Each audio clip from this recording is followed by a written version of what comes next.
Okay, we'll call the regular meeting of council October 26th to order at 3 p.m. Ask for a motion from Councillor Kinghorn that council adopt the agenda for the regular meeting of council October 26th as presented. Thank you, Mayor Snodgrass. I will give you that motion. Thank you. All in favor? Carried.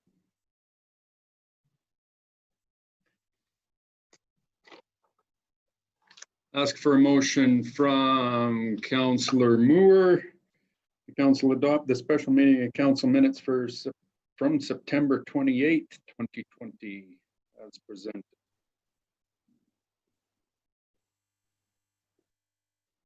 Thank you, Mayor Snodgrass. I will give you that motion. Thank you. All in favor? Carried.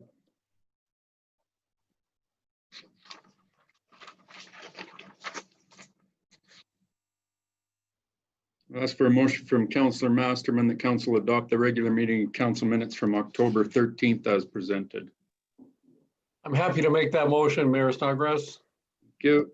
All in favor? Carried. Public comments. Kara, do we have any public comments? I have not received any. Okay, the only thing we got on here is Mike would like to mention something about chamber. Thanks, Mayor Snodgrass. Yeah, just to for the public that is participating today, watching in for the business participants on Friday at 7 p.m. the local Chamber of Commerce is hosting their annual general meeting. That's at 7 p.m. The details can be found on the chamber website. It will be a virtual meeting. So the agenda and any other documentations available there, as well as the registration section so that you could be sent the Zoom meeting details so that you can sign in for 7 p.m. on Friday. Thanks, Mr. Mayor. Thank you, Councillor Nychuk. We'll move right into item number 5, being the Good Neighbor Bylaw continuation. Peter's with us. Floor is yours, Peter.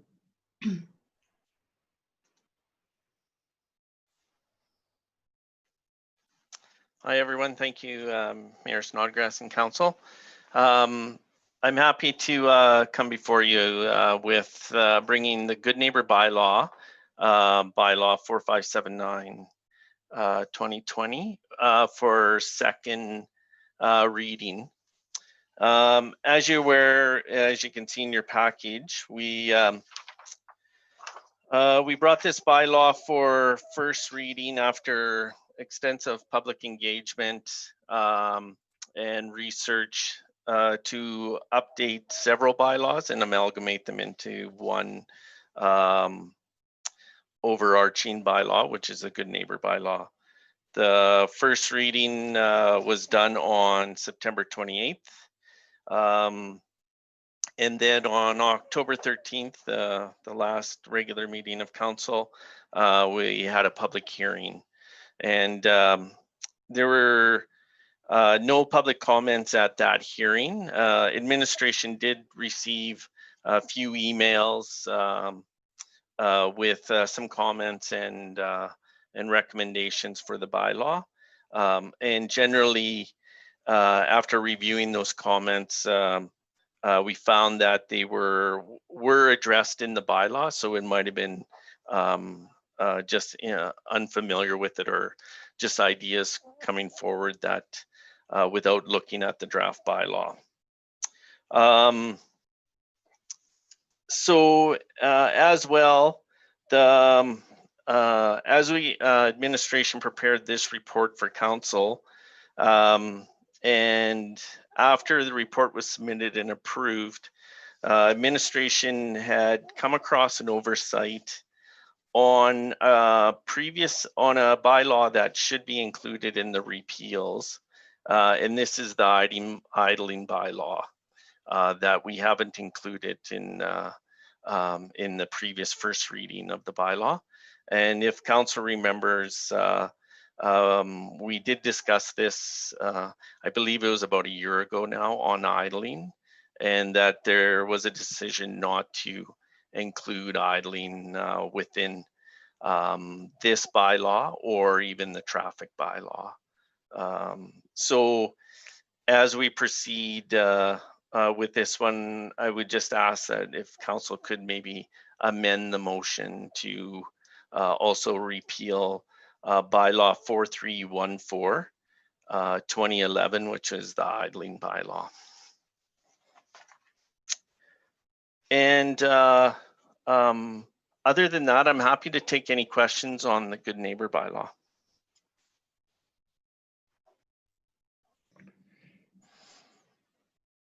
Thanks, Peter. So Kara, just for my clarification on procedure here, we can just add that repealing of the idling bylaw just to the end of the motion that's in front of us. Correct. I would just say as amended with the change. Okay. Sorry, guys. Speaker view. I'm going to get back to participants. Okay, thank you. Councillor Cooey. Thanks, Mayor Snodgrass, and thanks, Peter. Peter, one of the concerns that was brought forward, I'm not sure if it was shared with you, was regarding sump pumps and eaves troughs and the water being discharged or directed at a neighbor's property. I guess a couple of questions. First of all, have we found this a concern? Is this maybe just a one-off? Are other communities, do they have bylaws that incorporate this? I recognize we cannot cover every issue that might come up between neighbors in this bylaw. Our hope is that most people are good neighbors, and I think they are in our community. But just curious what your thoughts are regarding those two issues. Thanks, Councillor Cooey. Yes, we did. I did have a look at that. I did see get that email regarding the concern with drainage. In the drafting of this bylaw, we did in the research, we did investigate that on for drainage, sump pumps, and so on.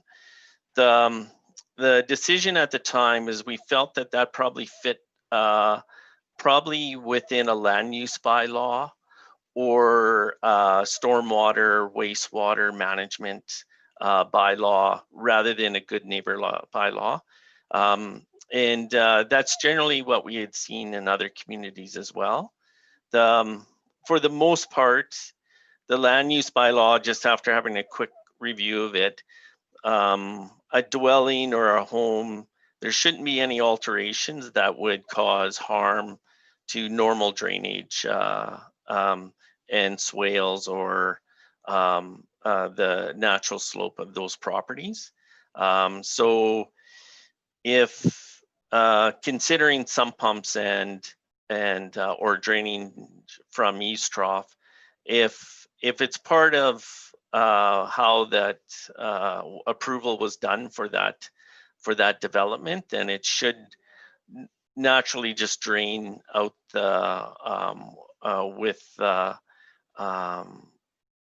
away from the building and then into the swales and to the street and so on. Now that, of course, as you all know, that changes over time with settlement and so on. And but if it's to the point where people are now adding to the development and directing it over onto neighbor properties, we believe it's, as you said, is that now a neighbor problem where they need to kind of work it out between them. Okay, thank you, Peter. You're welcome. Councillor Masterman. Thank you, Mayor Snodgrass, and thanks, Peter. Actually, I've got a question just on your last comment, and then I'm going to ask you another one. But what if the neighbors just can't work it out? Like this particular case, I won't mention names, but we've heard from this one landowner many times, and I think there was absolutely lack of willingness on the other side. And perhaps even on this landowner side to not really work it out. So what if it just can't be worked out? Then I have another question to ask you after that.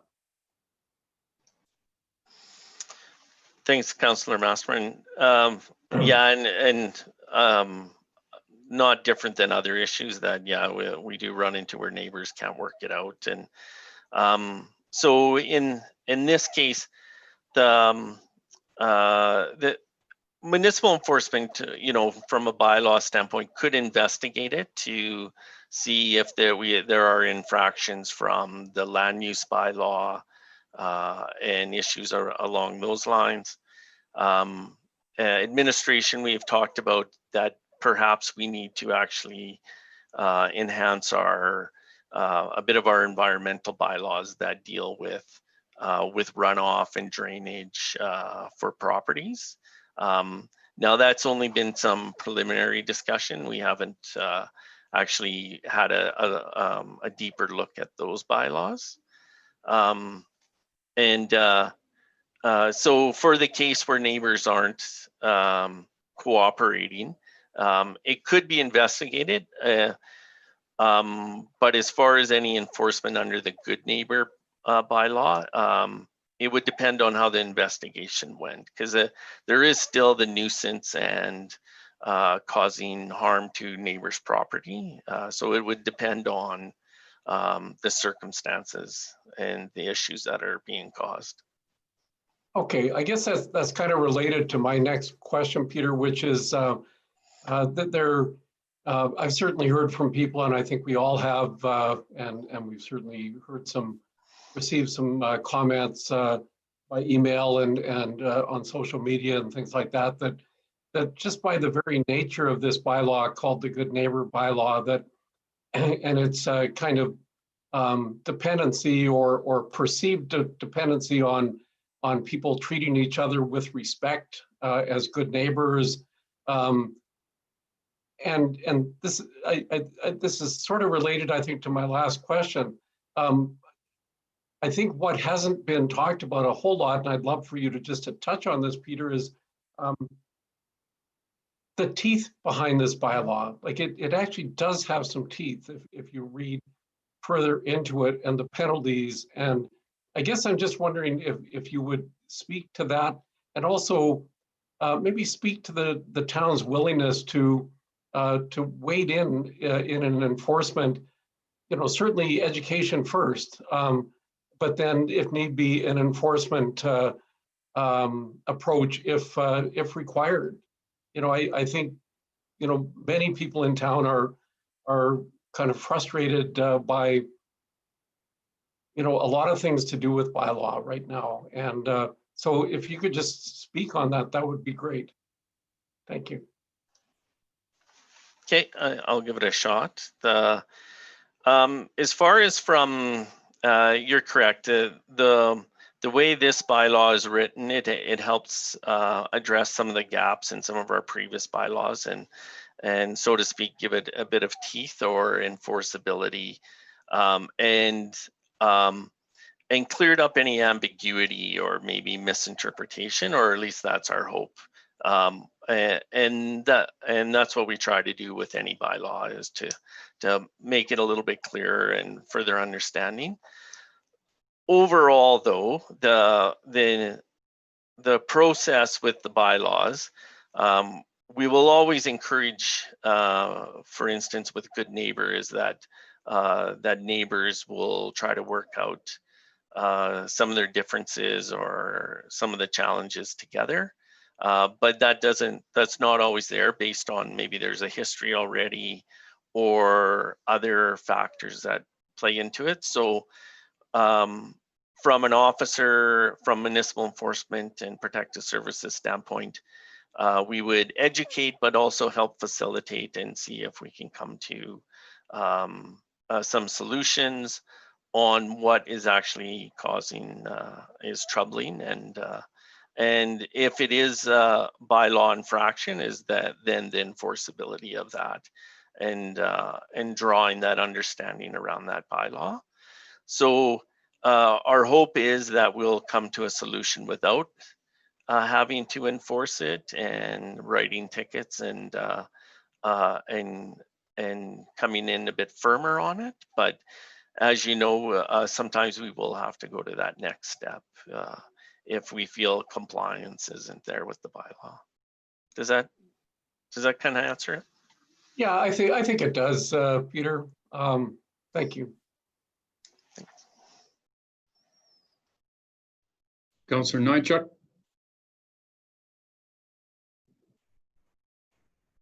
Thanks, Mayor Snodgrass. Just a point of, I'm sure I'm not making this up, but somewhere in some bylaw, I have read details to the effect of downspouts not facing towards neighboring properties. And maybe it'll come to me yet in this meeting, but I'll try and dig it up. But I know somewhere in the past, I have read it incorporated in a bylaw somewhere to that effect, that downspouts. It doesn't mention sump pumps, but it does mention downspouts off eaves troughs for not being directed towards a neighbor's property. So I just wanted to bring that up. I'm not sure if anybody else has read that, but I'm pretty sure I have. So it's there somewhere and we can find it.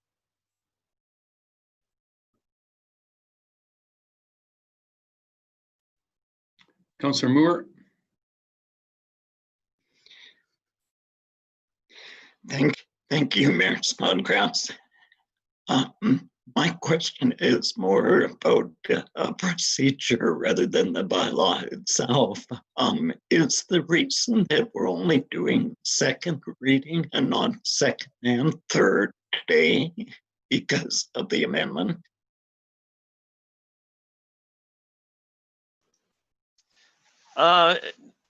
No, actually, I'm not too sure. I know in the past that we have brought it back for second and third reading in the same meeting. I think with this one being fairly new and with lots of changes and amalgamation, that we felt that maybe bringing it just for second reading will give another week to just in case something comes up that we need to address. I asked Kara about the exact same question, Don. I was curious as to why we're only doing second right now after everything that we've gone through on this bylaw. Snodgrass, could I jump in on that one? You really? can, Nicole. Thank you. So the reason we're only proceeding with the second reading today is council has been asking questions about enforcement and the enforceability of bylaws through municipal enforcement. What we're doing is we've sent out, as council knows, we've sent out a survey to yourselves asking questions about level of service for municipal enforcement. And we are also including questions within the budget survey that will be going out to residents with similar types of questions to ask about municipal enforcement. As a result of that, we hope that if there's any changes in levels of service, possibly we could include that into the Good Neighbor bylaw. So we're wanting to keep moving this forward, and hopefully the results of those two surveys, either we can come back right away with third reading, or maybe there'd be modifications to the current bylaw. What she said. Thank you. Councillor McMillan. Thank you, Mayor Snodgrass, and thank you very much, Peter. I have two comments. A citizen approached me about the noise component, asking why there weren't set decibel. I explained that I felt it would possibly be too limiting if we set a decibel level, because sometimes it's not necessarily the loudness of noise, but it could also be like the repetition. Because, for example, I kind of use the example of if someone was out bouncing a basketball at 2 a.m. for 3 hours, that's going to be equally bothersome as like someone who drives off with a noisy vehicle. But just to clarify, is that why an actual decibel rating wasn't put in? Thanks, Councillor McMillan. Yeah, that's correct. It's difficult to oftentimes when we hear a noise complaint, it may have happened and they're gone already. And but we did actually explore decibel meters and doing actual quantitative measurement of noise. But from an enforcement standpoint, aside from the equipment challenges around that, it would still be a difficult one to enforce and even to bring forward into the courts based on some challenges around it and validating it. So we elected not to go with a decibel level and leave it up to the officer in their investigation to determine if there was a noise violation.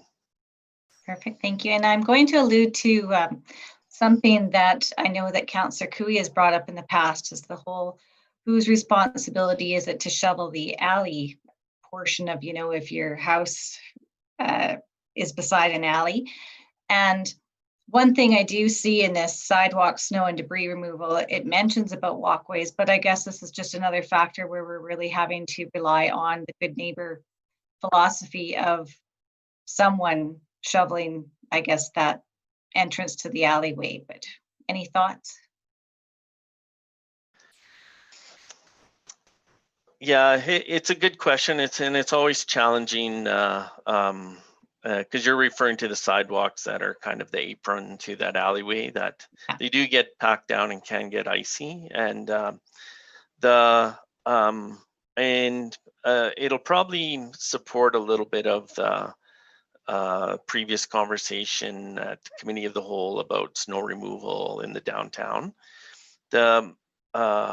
The way this bylaw is written for snow removal, it does apply across the whole community, that snow removal of the sidewalk within 24 hours down to the bare concrete and so on. But really the intent of the bylaw is about safety and public safety. And so be it the alleyway apron, where it may be difficult for someone to shovel that if it's ice packed. Some people do it, some people don't. But I think it's probably on the town as well, that we would have to keep an eye on those and make sure that they're safe. So if it's removing ice and snow, or applying sand or gravel so that it's not slippery and causing safety for others.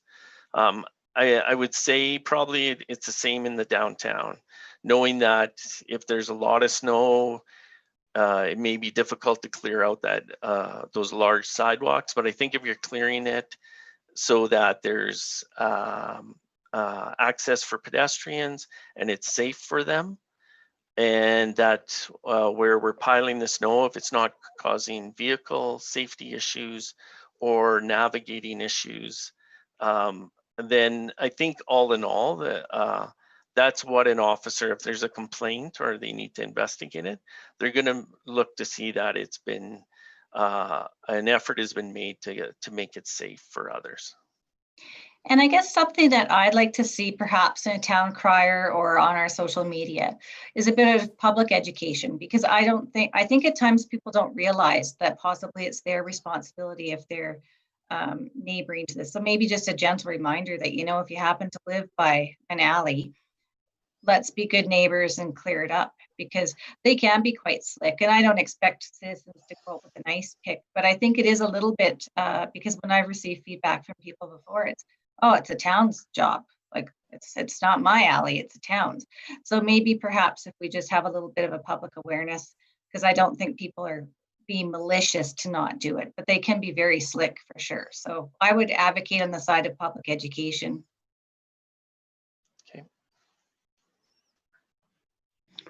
Okay, thank you. No more questions. So I'll ask Councillor McMillan for a motion that council gives second reading to bylaw 4579/2020, being the good neighboring bylaw, and that council repeal idling bylaw 4314/2011. I'll give you that motion. Thank you. All in favor? Motion is carried. Thanks very much, Peter. Thank you, Council. Second and third reading, electronic communications bylaw.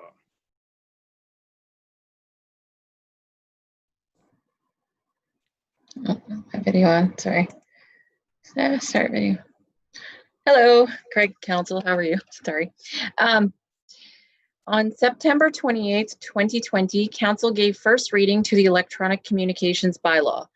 Following the first reading, administration advertised the proposed bylaw on the town website and social media outlets and in the town crier on October 9th and in the October 16th edition of the High River Times. No feedback has been received from the public. Therefore, we are recommending that Council give second and third reading to the electronic communications bylaw. Are there any questions? I see no questions. Very well done, Emma. Thank you. You cleared everything right up. As for a motion from Councillor Cooey, that Council gives second reading to the electronic Council gives second and third reading to the electronic communications bylaw. I will give you that.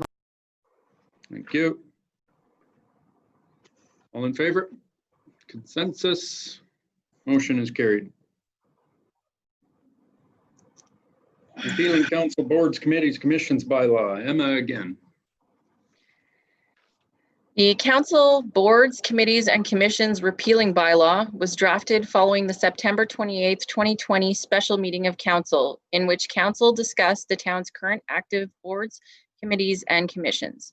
During this meeting, direction was provided to disband certain council boards, committees, and commissions, and council directed administration to return to a future meeting with a draft repealing bylaw pertaining to this. In advance of this meeting, letters were prepared and sent to the committee and board members that were impacted by this decision. Administration recognizes that the town has many volunteers who have contributed to these boards and committees over the years, and that their work has been significant in ensuring the overall success of the town. It should be noted that this bylaw not only reflects the boards and committees that council discussed in the September 28th special meeting of council, but it also includes other outdated bylaws that pertain to boards, committees, or commissions that no longer contain an active membership. Are there any questions? Councillor McMillan. Thank you very much. And thank you very much, Emma, for your report and all the work that is going into all of these repealing bylaws and attention to detail, all that jazz. I did just want to do a little bit of a shout out to all of the volunteers who have provided their expertise and their time with our boards and committees. It's definitely been very valuable, and we recognize your tremendous effort. And, you know, on one hand, I was kind of saddened about some of the decisions, but I look at it quite optimistically and with hope that we've got such vital citizens in our community that I'm pretty sure that people will be inspired to do really great projects that actually have a bit more, I guess, room for openness and creativity without being limited perhaps with municipality expectations or whatever. So I'm just really hopeful that people will still want to contribute in unique, different ways, perhaps creating different groups that will benefit our community. So thank you very much. Thank you, Councillor. And I think Emma and Carrie, you can just clarify, but this, there is some sensitive pieces when we're doing this with some of these committees, and this does not mean that it's just gone forever. We want these committees, and when these groups get together, we want them to be effective, and we want them to be able to accomplish something. What we have found in the past 7 years, what I have found the past 7 years of me being in here, is that lots of them, but they turn into coffee sessions, and I'll say that because I was on one prior to being mayor in this town. I know exactly what happens. I know how they go, and like Councillor McMillan was saying, sometimes when we have these boards or committees under the umbrella of the town, it handcuffs these members sometimes as to what they can actually do. And that's what we're finding. And we've got members that are frustrated in not being able to get things because they got to come to us for everything. And they're looking for us and we're looking, there's confusion as to who's driving the boat. So it's not, oh, we don't want this to happen anymore. We want it to happen. And you take something like the Arts and Culture Committee as a perfect example where these members have been frustrated for a number of years as to, kind of what are we doing? What do you want us to do? Blah, blah, blah. And it's very difficult if that got turned into some kind of an arts and culture society in High River, it's at arm's length from the town. You got a lot more flexibility in what you can actually accomplish at the end of the day. So that's why we're doing this. It's not, we don't need you anymore or anything like that. We've got this. It's not that at all. It's absolutely a restructuring and making sure that that these groups can be effective with what they want to accomplish. So I'll leave that there. Councillor Masterman. Thanks. Thank you, Mayor Snodgrass. Yeah, I just kind of wanted to underscore what Mayor Snodgrass and Councillor McMillan just said. This is really a great opportunity for High River and the people of High River, the community, to look at some of the committees that we've decided aren't really needed in their present form. That it doesn't mean we don't care about, say, arts and culture. We care a lot about arts and culture, but I think in this whole discussion, it was really important that we knew that there are people in High River who will still continue to pick up the mantle and bring initiatives to council and their enthusiasm and their passion and all the things that the volunteers naturally bring. And I think it's just really, really important that and like Councillor McMillan, I was concerned about some of these as well. But I think it's just a wonderful opportunity for the community to get behind the community and different initiatives in a different way. And so that's all I want to say. Thanks. Thank you, Councillor.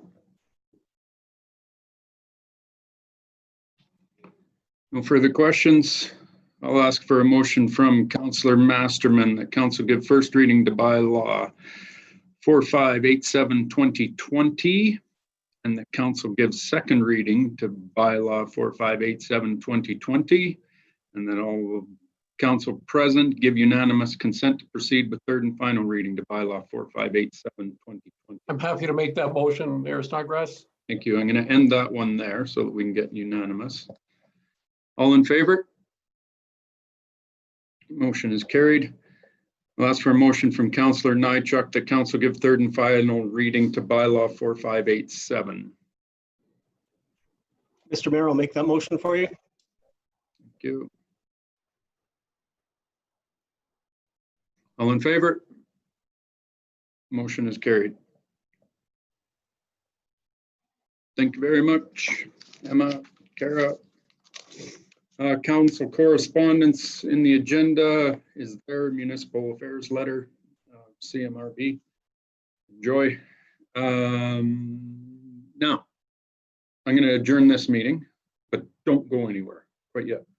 So regular meeting council October 26th adjourned at 3:34 p.m. Now, Kent or Kara, can we simply just roll